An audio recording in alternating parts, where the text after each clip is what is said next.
نحمده ونصلي على رسوله الكريم أما بعد فأعوذ بالله من الشيطان الرجيم بسم الله الرحمن الرحيم وقرن في بيوتكن تبرجن تبرج الجاهلية الأولى صدق الله العلي العظيم وصدق رسوله النبي الكريم ذکر خیر الانام کر لینا ذکر خیر الانام کر لینا حشر کا انتظام کر لینا کچھ سننے اور سنانے سے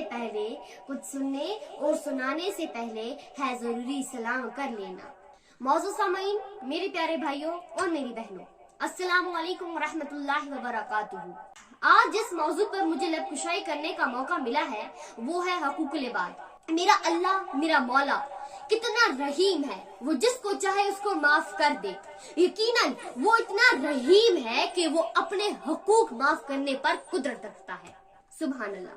موضوع سامعین، ہمیں اس بات کی فکر نہیں کہ ہم حقوق اللہ کی بات کرتے ہیں، ہم نماز پڑھتے ہیں، ہم روزے رکھتے ہیں، ہمیں اس بات کی فکر نہیں کہ ہمارا بھائی ہم سے خفا ہے، ہمارے ماں باپ ہم سے خفا ہیں، ہم پڑوسیوں کو تنگ کرتے ہیں، ہم مظلم اور یتیموں کا حق کھاتے ہیں، گھروں میں جھگڑے فساد کرتے ہیں، لوگوں کا حق کھاتے ہیں، رشوت خوری عام ہے۔ یہ سب حقوق العباد ہیں۔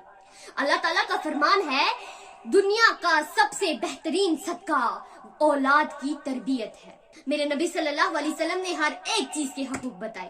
والدین کے کیا حقوق ہیں، بیوی کے کیا حقوق ہیں، خاوند کے کیا حقوق ہیں، پڑوسیوں کے کیا حقوق ہیں، نبی صلی اللہ علیہ وسلم نے ہر ایک چیز بتائی۔